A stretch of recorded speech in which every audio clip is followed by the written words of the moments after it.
So when I was in art school, I developed a shake in my hand, and this was the straightest line I could draw. Now, in hindsight, it was actually good for some things, like mixing a can of paint or shaking a Polaroid. But at the time, this was really doomsday. This was the destruction of my dream of becoming an artist. The shake developed out of really a single-minded pursuit of pointillism, just years of making tiny, tiny dots. And eventually, these dots went from being perfectly round to looking more like tadpoles because of the shake.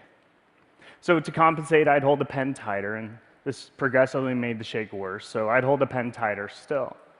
And this became a vicious cycle that ended up causing so much pain and joint issues, I had trouble holding anything. And after spending all my life wanting to do art, I left art school, and then I left art completely. But after a few years, I just couldn't stay away from art, and I decided to go to a neurologist about the shake and discovered I had permanent nerve damage. And he actually took one look at my squiggly line and said, well, why don't you just embrace the shake? So I did.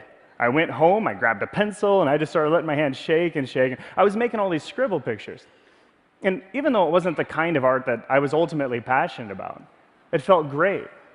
And more importantly, once I embraced the shake, I realized I could still make art. I just had to find a different approach to making the art that I wanted.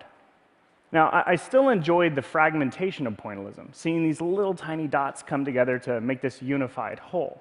So I began experimenting with other ways to fragment images where the shake wouldn't affect the work, like dipping my feet in paint and